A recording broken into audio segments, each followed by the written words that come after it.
Welcome back to First and Cam. My name is Evan, co-host to my brother Cameron. We are going to be breaking down Texas this week with our weekly episode. And what we're going to do is predict the win totals for this team. We're going to go through players, transfer portal, recruiting classes, coaching changes, kind of some projections for what we see for the offense and the defense. We'll finish with the schedule, and then we'll give you what we see as their overall record for the 2026, Hmm. 2027 record. So, Cam, I'll give it to you to start. Let's go through personnel a little bit. Help me understand what you were seeing with the overall transfer portal class, mainly, then the high school kids, and I'll tune in after that. So right now, Texas is the number three team in the recruiting transfer portal rankings on ESPN, on three, Max Preps. Pretty much has Texas sitting at number three, behind Ole Miss and LSU. LSU being number one, of course, and then Ole Miss being number two. Just to kind of break down some of the guys that are coming in, I think Texas has reloaded a lot of talent. I think they pushed a lot of guys out that probably needed to be out, and Texas is looking like really to have a premier roster this year. So let's start at running back. So they have two guys coming in that I think can be impact players right away. Hollywood Smothers from NC State. He's nationally recognized guy, all ACC, 939 yards, six touchdowns. Stats didn't look too crazy this year. NC State kind of, they just didn't have a really good season. He had a game against Miami when they lost 41-7, and he had 4 carries for -2 yards. So a game that kept him away from getting 1,000 yards on the season.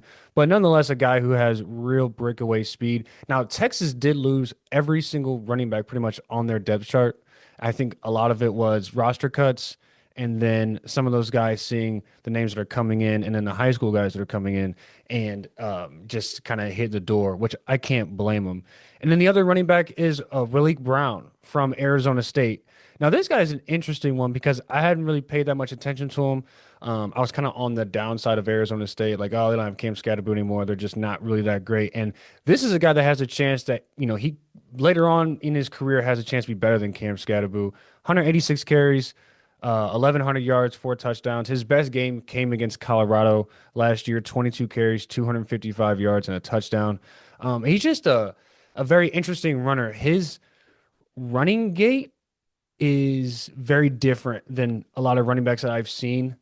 His strides are very powerful. And I know it was against Northern Arizona, but it was one of his highlights that I was watching, and he hurdled a defender. He's running this way, and he hurdled a defender coming sideways. And I hadn't even really seen that before. And I was like, okay, this guy can really, this guy can really move, and he moves with intention.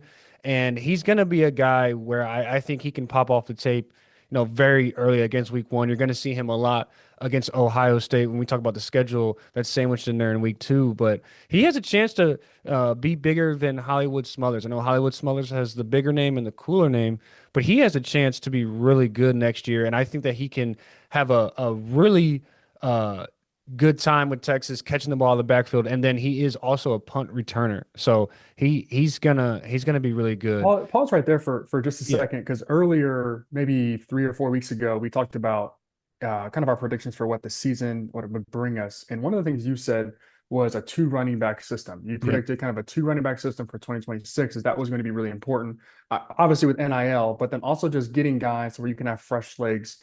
I think rotating through a couple years ago when Texas was probably the best Texas team we'd seen when they had Quinn Ewers. They had Wisner and they had Blue. This is before the Bijan or after Bijan Robinson Yeah. era. And those two guys they weren't, I wouldn't say great, but they were really good, very serviceable running backs. And so to see Texas kind of load up again on some names that we all can kind of recognize as college football fans, I think is going to help Arch a lot and help that Yeah. offense be very consistent. We'll talk about some different areas of the field, but I felt like last year they were really weak at running back. Arch wasn't great to Absolutely. start. They were really not great at wide receiver either. They were okay, but they didn't have a guy that you could feel like was a solid number one where you had to take him out of the game and your two and three could shine. I Right. thought their O line wasn't great either. I know you'll get to some different pieces here, but that's kind of what I saw from Texas last year. A lot of it got put on Archer's shoulders because he's the name brand, he's the guy. But I really felt like Texas didn't put enough weapons around him, and I think they're doing that this year. Yeah. Well, insert Cam Coleman, superstar wide receiver from Auburn, who's coming in this year and is going to be Arch's number one guy. This is probably the best receiver in the country. I think going into next year, he has to be wide receiver, at least number two. if Hmm. not number three behind Jeremiah Smith and oh my gosh, blanking dude from Miami. I'm blank. Malachi Tony. Okay, Tony. Yeah, he's probably number three coming in. I would say, just as far as impact and what he's expected to do. They have Ryan Wingo, of course, Khalil Lockett, who's a redshirt freshman. He was a true freshman last year. Dalen McCutcheon is another guy who's pretty good. He was a freshman who played last year. And then they have a kid, Jermaine Bishop Jr., who is coming in, a high school kid. And I will say he's probably one of the more entertaining players I've seen on tape. And it takes a lot for me to be excited to keep watching the guy's highlight film. But I think it was like 17 minutes long. I think I watched like 13 minutes of it. And I probably like 6 minutes through, he probably had the best move on the entire tape. It was a spin move that just looked like somebody hit the B button in a video game. And, he's just a do-it-all player. He played Texas 6A ball, so he's playing against really good competition. 5'11", play receiver, running back, safety, corner, punt returner. And then they lined him up at punter, and we're having him do like fake punts at 4th and 10, 4th and 15, and he was converting them. And so this kid is going to have an immediate impact right away. I think at receiver, Arch Manning needs a lot of these guys to really step up this year because he's throwing catchable balls and he needs guys that can make catches in traffic. That's kind of the one thing I thought Texas was missing last year was just a pure possession receiver. He loses Parker Livingstone. We can talk about the players they lost later on because it's a big list of guys, but they brought in some good guys on offense, and I'm excited to see them kind of blossom because Arch Manning, it's going to be on his shoulders this year. And they brought in some offensive linemen. Um, Melvin Siani from Wake Forest. He had 858 snaps at left tackle in 2025. They just need experience. And then they got some guys on defense that I think are really good too. But we'll pause and kind of speak about Texas' offense this year because I know you have a lot to say about them. Well, I think kind of if you think about where Texas is as a team, it always has felt like Sark gets outcoached in some of these moments, right? He plays Georgia, he gets beat. He plays Kalen DeBoer, he gets beat. Doesn't matter if it's Washington or it's Alabama. And so there is a hurdle that this offense has to get over. And personally, I think it's a Sark thing more than personnel. But Same. what I see with Arch is you have to, and I thought Carson Beck at Georgia was very similar. When you put too much on the shoulders of a player and he gets scapegoated as a guy who can't do it, and you think about what was missing, and it feels like what that Georgia team was missing was the same thing this Texas team misses. Now, I don't have a whole lot to say about the roster, I guess, put together. What I would say is what we've seen work really well for teams that win it all is we're seeing a lot of, I don't want to call it gadget guys, but a Malachi Tony is used in the backfield. He's used in the slot. He's used in motion. He obviously returns punts. Do I expect a true freshman to walk in and do all that for Texas? I don't think so. But I think there has to be an element of creativity to this offense that we haven't seen in Right. some years. And if you can rely on your run game, then you don't need creativity, right? Mhm. Georgia used to do that. They just pound the rock. Old Alabama teams were not creative, right? They just ran the ball. You saw Notre Dame kind of the same thing. They just run the football. Mhm. Thinking about this Texas team, I'm pretty excited about where they are. But the thing that it gives me a little bit of hesitancy, and we'll get into our predictions a little bit later as far as wins and losses, is this schedule is a lot more meaty than last year was. We really didn't know who Yeah. Arch was until like 6 games through, and they had a loss to Florida they shouldn't have had. But they didn't play anybody before that besides Ohio State, and that was just kind of a dud. So I guess there's 2 losses technically. Mhm. But this year, I think we're going to know who they are much earlier, and the schedule is a lot less forgiving. Yeah. And so can they go and as an example play Mississippi State and not let them put up 40 points on them? Like that's a defensive question. But the offense, like, can you get going early and stay hot the entire game? Can the offensive line get a push? And so I have a lot of questions. I don't know if spring ball is going to give me the answers to that. We'll just kind of have to watch and see with them. But I ultimately, a good offense has a good offensive line and a good run game. You can Yeah. do a whole lot with just that. And you've got a great athlete at quarterback and Arch. He also has great weapons around him. And so to me, this offense feels like, especially with the additions of Hollywood Smells, I really like his game. I did watch NC State play a number of times this past year. He is a home run guy. And so you now have, I think, 2 wide receivers in Cam Coleman and Wingo as guys who can hit home runs. We saw Wingo do it. It's just not his game to be the number one focus. But we saw him do it. Now you've got a running back can do it. And then you have Arch, who obviously can take one to the house or put the ball over the top. And so to me, it feels like this offense can spread you out. It's can they pound the rock up front is going to Right. be the main question. Because if you can't do that, then I'm going back to just what I've seen the past 3 or 4 years from Texas, which is good against bad teams, and then against great teams, they don't look as good. Right. And you got a good point. And I think that the addition of Will Muschamp is going to kind of elevate this defense and bring that championship pedigree to the table. He was co-defensive coordinator at Georgia 2023 and or 22 and 23. Right. And then When they won, they when they went back to won. back national championships, Right. right? And so, and that defense was, I mean, up there with some of the best in college football history. And so, turning to the defensive side, they bring in some really good guys from around the country. I'm going to start with Rasheem Biles because he's the one that popped off the tape the most. This guy to me is a clear NFL guy, whether he Mhm. goes in the first round or early second, it just kind of depends on the productivity he has at Texas. But I think he's a first round talent. Had 100 total tackles in 2025, two forced fumbles, two INTs, two pick sixes. One was 75 yards against Louisville. That's probably his best game of the year. Fumble recovery TD, and then 17 tackles for loss. Had a season high 15 tackles, nine solo against Georgia Tech. This guy is one of the more instinctual guys that I feel like I've seen at a younger age where he kind of just knows what's going on and puts his body in positions to succeed. I would say that if there was one thing that is gonna kind of hinder him at the next level would probably be his size. He's a stronger player, but he's very narrow. He almost looks like a strong safety. And I think that if he does put on some size, that he could kind of stay at that will linebacker position. But I think his ultimate calling will be probably strong safety in the league because he's just so instinctual and he can catch really, really well.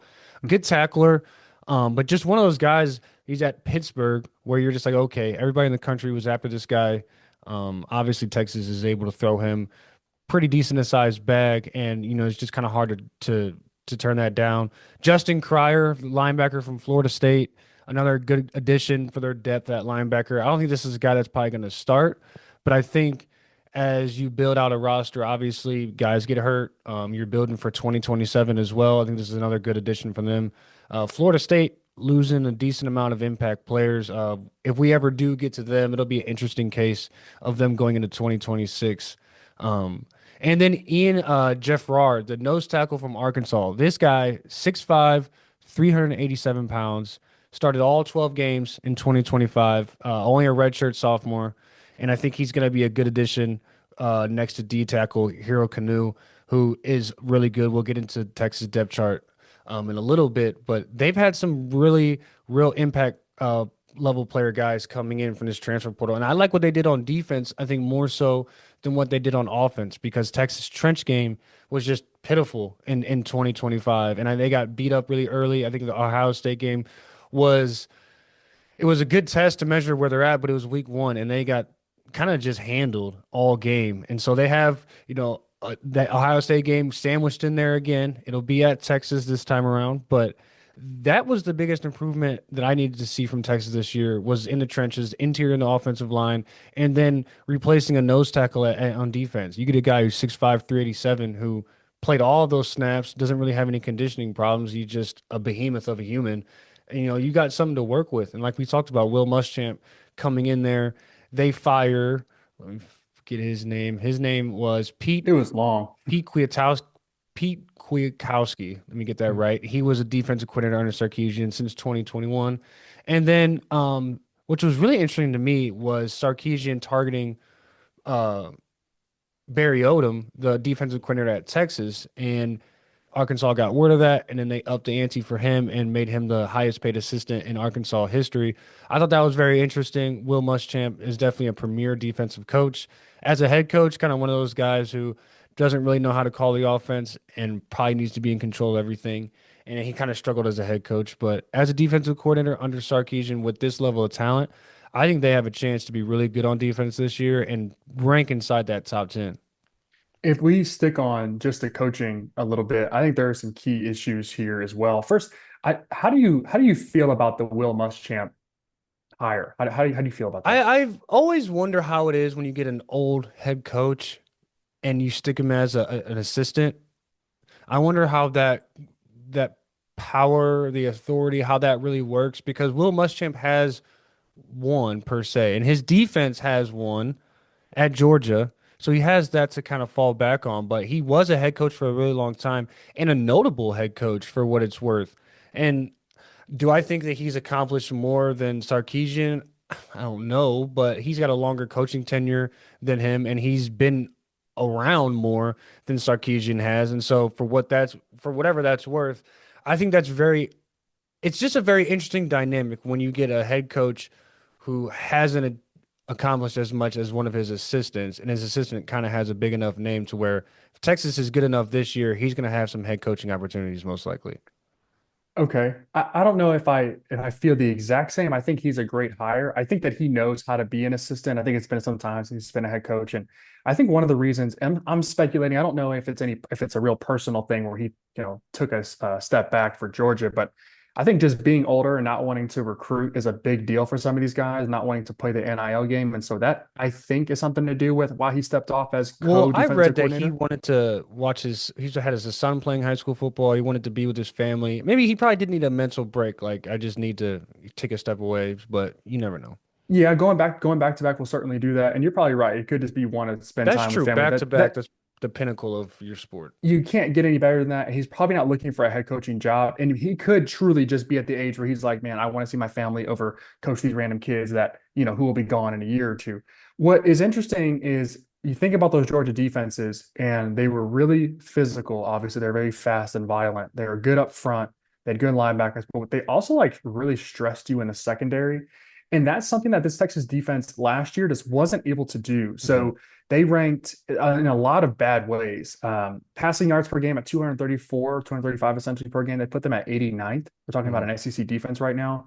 Another stat that looked out is or popped out to me was completion percentage at 63%. That put them at 71. And so teams are able to throw the ball on them. Quarterbacks are feeling comfortable enough to like sling the ball around. And anytime you're completing two out of every three passes, it's going to be very difficult to stop an Mhm. offense. Now, Texas was good in the trenches a bit. Like they were solid as far as like the rushing defense went. So I think if you can reload, you mentioned they missed D tackle or nose left, but they brought in a guy. We'll see kind of Mhm. how that plays out.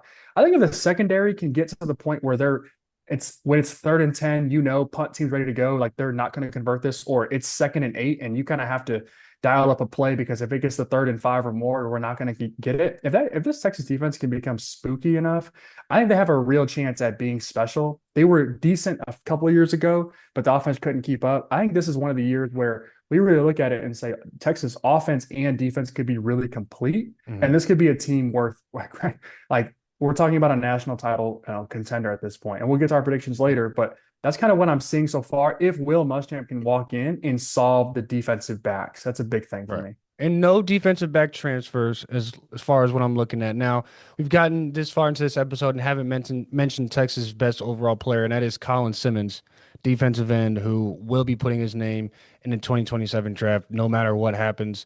That guy is an impact player, and I think Will Muschamp is coming in thinking, "Hey, this is a guy that I can coach. This is a guy that I can work with, and I can build my defense around him because he's that impactful and he's that good."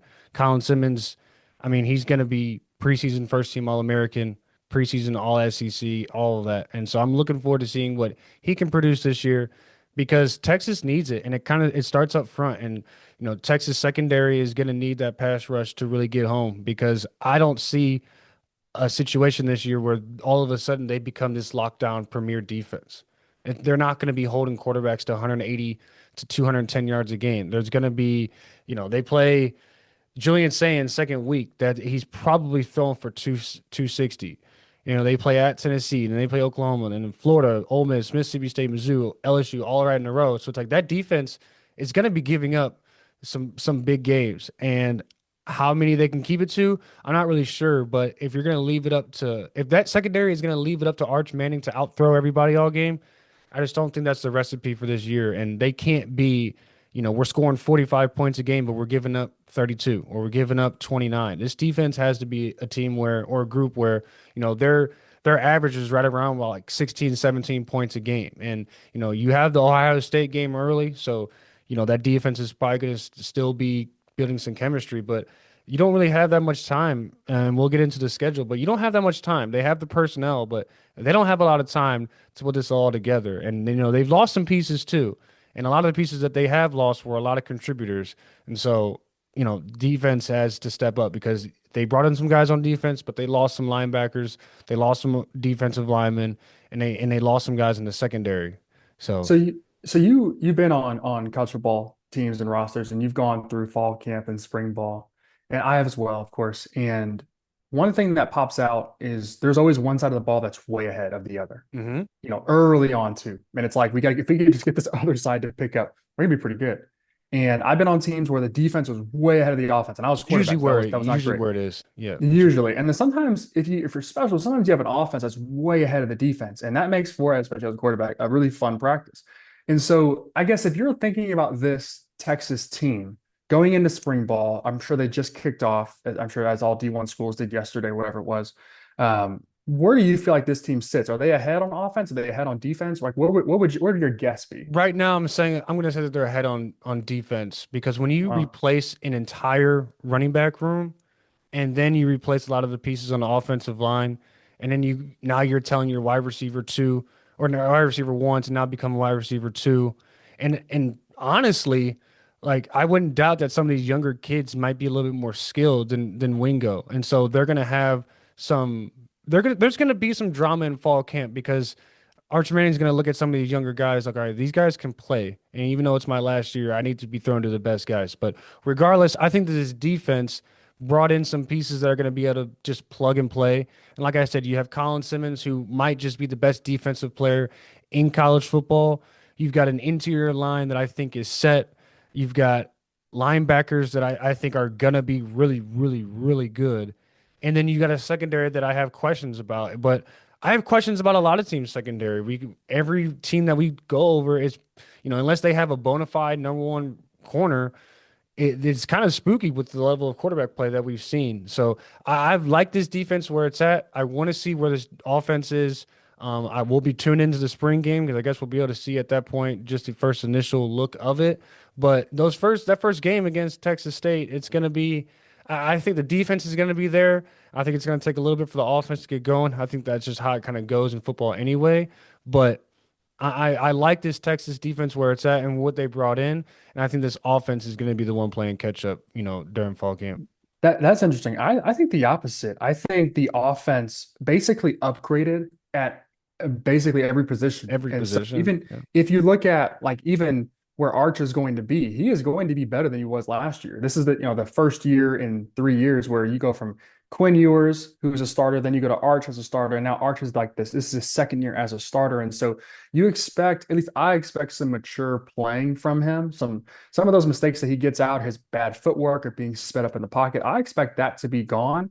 My question is, who does he turn to as his safety blanket? To me, it feels like Cam Coleman's the guy because he's super athletic and his catch Mhm. radius is, just absolutely insane. It could be Wingo because he has the most familiarity with him. I don't know. Parker Livingstone leaving is interesting to me. Like I don't actually get that, but it is what it Right. is. And so I'm wondering where he turns. But the running back room is 1,000% upgraded. You got two guys you're unlikely to miss on both. So at least one of them is going to take the lead and be the number Right. one, and either one of them would not be a bad number two. So there's that piece. I think the offense is actually light years ahead of the defense. I think the one way a defense can be ahead of the offense, the easiest way, I think, obviously is in the trenches, but you don't always know that. It's the DBs being really good. And I don't know if Texas has really good DBs or if they're bad or if they were just poorly coached. I have no idea. And so Will Muschamp certainly is going to be, he's a DB guy, this is what he is. I think he's going to be able to fix them, but I don't know that they're going to be ahead. So I expect this Texas offense, when we go spring ball, they go ones versus twos and twos versus one. I expect the offense to absolutely dominate. And we look at it and go, this could be a really good Texas offense. So I think that now, if you're Sark, what are you thinking going into the season as an overall philosophy for this team? You bring in a bunch of Establishing. guys. Oh, go What ahead. I'm just saying, you're bringing in a bunch of Yeah. guys. You've got a bunch of new players. Obviously, you have to reset the culture a little bit. Got a new DC. What is the philosophy that you're leading with as far as like this team has to be this if we're going to achieve our goal of championship run, national title? I mean, it's going to sound simple, but I think you have to establish a running game. I agree. And with establishing a running game means bringing that attitude up front, offensive line. And you're telling teams, hey, on first and second down, we're running the ball. It could be zone read, it could be, an RPO, but we're running the rock on first and second down. And I think a lot of people look at the roster and look at Arch Manning like, okay, this kid needs to throw for 4,000 yards. And it's like, no, we just saw Fernando Mendoza not even throw for 2,500 yards, be super efficient, and still win the Heisman and still go number one overall in the draft. So it's there. It can happen. I'm not saying Arch Manning should be number one overall quarterback, but for that team, for this team to be successful and for the pressure of him and to be off of his shoulders, you have to get these two running backs going. And then you also have Derek Cooper, the number one running back according to ESPN, coming in as well. So, and true freshman running backs play. So he's going to be their third back. And, I'm pretty positive that he's going to get on the field. They have the number one linebacker coming in, according to ESPN as well, Tyler Atkinson, just a side note. So they have the talent coming in, but I think running the football is going to be something that we haven't seen Texas do in a long time. You mentioned Quinn Ewers when they got him. It was like, okay, we're going to just sling it all the way around the field. And it's like, we have two good running backs sitting right there. We need to really use them.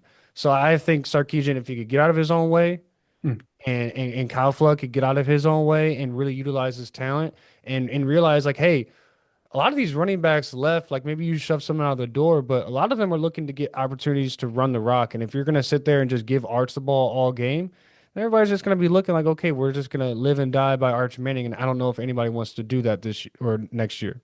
I would agree with that. I think what's interesting is we continue to see this trend of coaches who are winning or getting to the national championship not being play callers, whether it's offense or defense. Signetti is a fantastic offensive mind, as he's shown, but he doesn't call a damn play. Mhm. And so I wonder if this is the season where we look at it and go, yeah, like Sark either gave the reins up or he was able to figure it out and be the play caller that could be above the game. The only guy that I really well, I'll put it like Well, this. There are what do you think is the more likely outcome?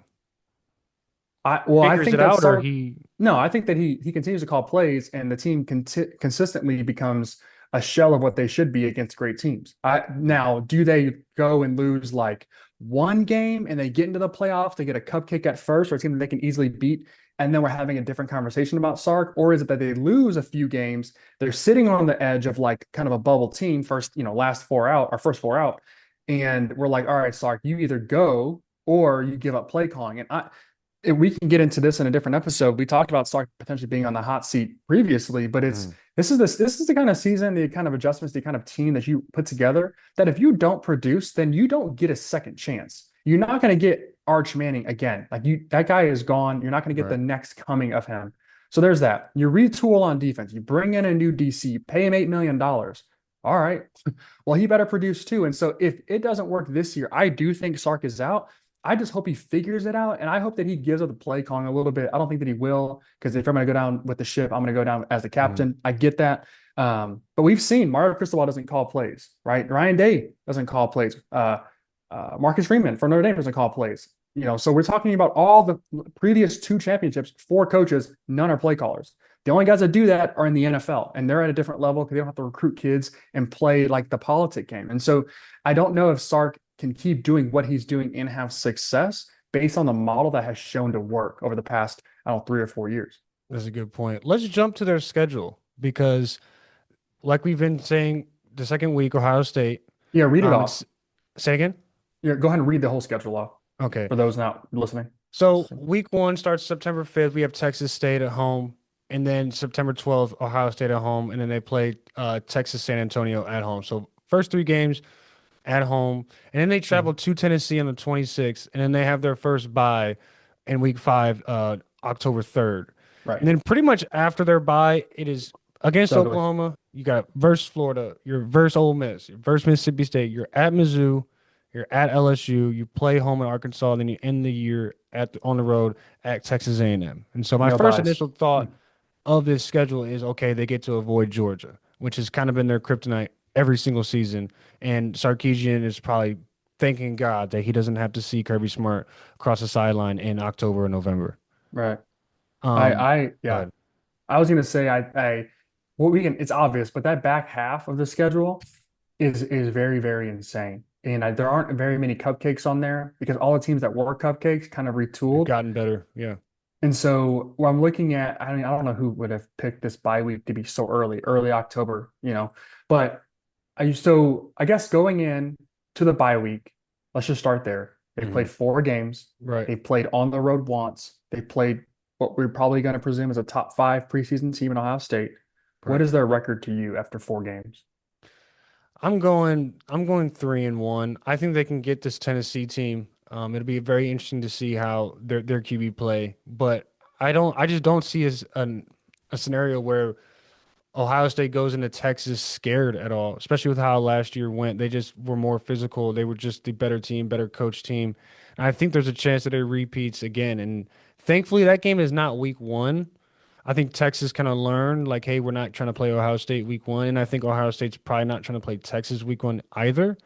But I've just after the first initial section of the schedule and they get to this bye week, I just, I'm praying, or they should pray that they're 3-1, because after Tennessee, it doesn't get any better than that. Okay. And I would agree. I don't know a damn thing about Tennessee's like offensive roster. I know the defense will probably be okay. I don't know anything about Tennessee right now. And so that's going to be a fascinating case study for us to break down maybe later in a different episode as far as what they are. Because their first games are, I'm just looking at Tennessee, because to me that's the make or break game. You Hmm. lose Tennessee, we start talking about Sark being out before season's over. And they play Furman, then it's at Georgia Tech, then they host Kennesaw State, then they play Texas at home. So Hmm. it's interesting that it's kind of a funky spot, and Heupel, have his own thing too. But Right. going back to kind of their schedule, once they hit the bye week, I think you're right. 3-1 seems to be about the mark. I think this Texas team kind of feels like they can beat Ohio State. Well, maybe we'll do Ohio State in a different episode as well. But Ohio State lost a ton of defensive production. The offense lost a lot of guys too, but that defense lost a ton of Hmm. production. I don't know that they retool the same way. I don't think Um, you can. There's just those guys are that good. There's just no way yeah, you can replace that I production. would agree with that. And I don't know if the Matt Patricia defense can be run without a heady guy like Caleb Downs, calling the shots back there. So we'll see. Like, there's a good chance they go 4-0, but I think that would be more surprising than if they went 3-1. Now they go to, Oklahoma's at home, or I guess that's going to be the Red River Shootout. So that'll be kind of Hmm. a neutral site. We'll call that. Then you go Florida, and Florida's at home. They come to you, and they beat you last year at their place. Yeah. Now, this is a completely different Florida football team. We don't know much about the offense. We know they have a new head coach, but we don't know anything else about this team. Yeah. And so it's going to be very interesting to see that. I think the game where this whole thing kind of hinges is Ole Miss. Yeah. I was And we gonna, should gonna say that. Yeah. and we should do an Ole Miss breakdown too, because they get Trinidad Chambliss back, which Mhm. is, I think, amazing. We can talk Their about that at a biggest different piece. time Yeah. too. That's I think make or it's break for their huge. team. Yeah. I think that gives Pete Golding an additional year as the coach of Ole Miss that he doesn't deserve. But if they beat Ole Miss, then you're looking at LSU being your toughest game, and then Texas A&M as your toughest last couple of games. If you lose to Ole Miss, then we start to look at, okay, well, Mizzou retooled with a good quarterback and they've got some guys. LSU is at LSU, and you finish with Texas A&M at Texas A&M. But between that is a retooled Arkansas team too, with Ryan Hmm. Silverfield as the head coach there coming in. You mentioned Barry Odom as the defensive coordinator there. He's a monster. Was he not at Arkansas before then going to UNLV and then coming back? Is it not his second stint there at Arkansas? Or am I blanking on that? I I think thought you're he went to blanking. Arkansas after Mizzou for like a year or two. We can check that later, Let me but fact check that. I thought he left Mizzou after he was fired. Then he went to Arkansas, and then he went to UNLV as the head coach. You have to let me know. But I think this Arkansas team could be something scary too. I don't know what it looks like with them. New quarterback. They're going to have a bunch of new pieces all around the field. And they're going to bring some guys over from Memphis, but that's not going to scale in the SEC. So that's going to be an interesting game. And all of this we're talking about from Oklahoma, Florida, Ole Miss, Mississippi State, Mizzou, LSU, Arkansas, Texas A&M, no bye weeks. Right. You have no buys that entire time. And so that to me is a scary proposition. We're talking about this defense getting on, back on its feet, the secondary being good in the trenches. It's hard as hell to be good in the trenches 8 games in a row with no buy. And then we're talking about conference championship week. If they get to play that, that's another game too, and ideally if you win that game, then you can get a buy for the playoff. But it's tough. What else are you seeing about this schedule that maybe I'm missing? I'm gonna go look at It's Barry right in Odom. that sandwich of the mid to late October, Florida, Ole It Miss, and sucks. Mississippi Yeah. State. And I think a lot of that is just crunch time for a lot of teams because you start that month with the bye, but then you go straight into Oklahoma. And Texas, Oklahoma, you can never predict that to be that any of those teams to be head and shoulders above the rest. I think Texas comes in with the slight advantage, but is Oklahoma, you just never really know. And they got their guy coming back in John Mateer. So a healthy John Mateer in his final season could be as dangerous of a threat as anybody. I just don't. I mean, I'm never going to be a fan of Texas State and UTSA with Ohio State sandwiched in. I just think that is kind of a trap in itself. You Mhm. go into Tennessee with maybe like a false optimism about where your team is at. But that LSU game, that could be the end of their season right there. Because I think Mm. if you're talking about losses, let's say Ohio State is one, and let's say Ole Miss is two. If you're talking about, getting to that LSU game that's at LSU and your back is against the wall, and we don't know where LSU is going to be, that's going to be the biggest game of the year with a Texas A&M sitting at the end of the season, hoping and praying that they can end your season as well if they're not in the spot that they were On the last year. road. On the Right, road. exactly, on the road. And so the games that they do play on the road at Tennessee, at LSU, and at Texas A&M, some of the toughest environments in all of college football. So it's just another test for Arch Manning. And I think that's kind of the biggest takeaway from the schedule is that each week in and week out, it's going to be a test for Arch Manning. It's going to be a test for Sarkisian. It's going to be.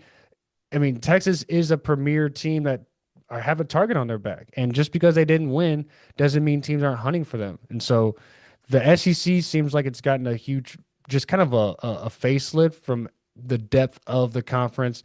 Every team that's on the back end of the losing side has gotten better and statistically and just on paper. So I'm looking at least three losses for this team. I like I said, I don't like it for them in October. I think, the beginning of the season, if Oklahoma isn't as good, then that's good for them. We don't know where Tennessee is at, but I'm seeing three losses right now, and we can get to our over under what we think it's going to be for this team. But I'm definitely looking at three losses right now, with hopefully a chance to at least still play in the SEC championship game. Oh wow, so three losses. And see here, my only issue with them going with that many losses is every loss but Ohio State would be in the SEC. So we're talking about a two-loss SEC team maybe getting to the championship Possibly, yeah. potentially. But I think with all the teams playing, I guess that was at nine SEC games this year. I think you're going to have a lot of these 10-2, maybe 9-3s in the I guess it'd be 9-2, Right. 8-3 in the conference. I don't know. We'll see. My prediction for this team, just like you said, is three losses. I think Ohio State is a loss. I think LSU is a loss. I think Texas A&M is a loss. That Ole Miss game to me, that's the season ender. I think right there, if they were to lose that, that's when you start seeing guys transfer portal, declare for draft. I remember back when Ohio State lost to, was it Michigan, or it was back when Zeke was there. They lost. Maybe it was early in one of the bowl games. I remember all the guys like declaring for the draft super like kind of like unprofessionally super early after a loss, and I feel like that could happen again versus Ellis or Ole Miss, and that's at home, so that Mhm. should be a game. But I see this team being a 9-3 football team. I guess the question becomes, and I have two. I think the over under for this team is going to be 9.5 games. If it's 10.5 or 10, I'm going under. If it's 9.5, we'll talk about that. Mm. But if they go 9-3, help me understand what you see with Sark's future as the coach No, of no, no, Texas. no, no, no. 9-3 sounds good, but he's out. There's Okay. no, there's no way. You gotta win. You gotta win 10 games. That's the benchmark for if to test if you are elite, and then if you have an elite program with elite talent, 10 games is what should be expected. That's 10 games in college football would be like winning. It's like if you're an elite coach in the NFL, you should be at least winning like 11 games a season, if not at least over 500 by a couple marks. So I think Texas, where they're at right now, you have Arch Manning, and then he's going to leave after this year. You're not going into the next phase of Texas football with a different quarterback with Sarkisian if he's not going to win 10 games. So that's pretty much my benchmark for him. If he doesn't reach that, then he should be gone.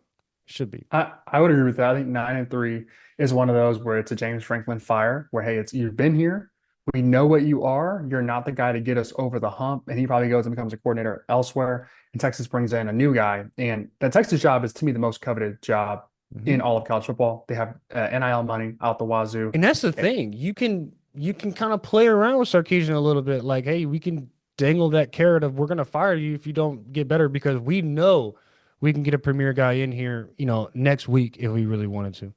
You almost feel like that would be a Marcus Freeman destination. Like he would be at the top of that board. Obviously, he's not going anywhere, but there are a lot of coaches who would leave their post for the Texas job. So I would agree with that. Now, help me understand this. I think the over under for Texas based on this schedule is going to be 9.5. I think they're just going to split it. And so help me understand what side you would take on this. Are you going over or are you going under for 9.5? For me, I'm gonna go under. And the reason I'm going under is because I don't like Ohio State early. I think Oklahoma can be a little bit of a tricky game. And then Ole Miss, LSU, and Texas A&M are all games I could see them just losing. And I think Ole Miss is going to be a lot better than people expect. I think Texas A&M is going to be better than people expect with Marcel Reed coming back. I know they lost some talent and Casey Concepcion and some other guys on offense and defense, but I think they're going to be good. And then LSU is, on paper last year they were supposed to be the best team. But I think on paper this year they are definitely the most talented team and should go into number next year as number one, if not number two. But I just don't see this Texas team as a national championship contender. And I know I listed off a bunch of talent that they had in the beginning of the episode, and Will Muschamp's coming in, and Arch Manning's a year older and a little more experienced, and they got some older guys to come in. I just don't see it. I think they would need a major overhaul on the offensive line. And then I don't think Sarkisian is the guy to lead this team to a national title. And sitting at 9.5 over under, if you telling me that Texas is gonna win 10 games, that means they're gonna win at least 2 games that they shouldn't win. And I just don't think that's possible for a Sarkisian led team. Well, and the thing is I agree with you. The game that maybe we might be giving a little too much respect to is LSU and Probably. Lane Kiffin. I think that that could be a team where they figure it out late, and we're talking about a 3 or 4 loss LSU team trying to like kind of preserve a season, and they spook and get Texas maybe. But I think that would be it. I think Ohio State we're giving a little bit too much credit to. I think Texas A&M is exactly who they think they are, and so that'll be a fun game to watch. But I would take the under as well. I think if you beat Ohio State, then all of a sudden the cards are on the table for you to run the show and go maybe one loss. I think the schedule doesn't set up very well. You go Mississippi State, you go Ole Miss after playing Florida and Oklahoma in a row. You go Mississippi State as at home, then you go Mizzou, and I feel like that Mizzou game is a look ahead game for LSU. And then that LSU game doesn't sit. And I think Arkansas could be a game where you're looking at in the fourth quarter, it's 31-24. Arkansas has the ball, and you're like, man, we could lose this game too. And then you're going to Kyle Field and Texas A&M to finish out the season. And so I think that this is a team where you don't build the cohesion very fast. It takes Will Muschamp a season or two to figure out that defense and get the right pieces and get guys to be in their positions consistently. And it doesn't set up very well for where Sark is. And I know Sark has to be feeling that pressure of this is kind of make or break because, again, Arch is leaving. You've brought in 2 running backs. They're both going to be gone. Cam Coleman's going to be gone. Wingo's going to be gone. So you're looking at an overhaul of your offense and probably defense too. Plus, you made coaching changes that didn't result in very much. I don't know that Mhm. Texas can be as patient as USC has been with Lincoln Riley. And so I do see them going under that 9.5. That would be the bet that I would take if I could just predict it today. We'll see where those over unders head for the beginning of the season, and maybe we'll take a revisit at our prediction. So we'll both say under 9.5 as that's the line that we're going to go with. If it's 8.5, then we'll take the over, of course. But that's kind of where I see it.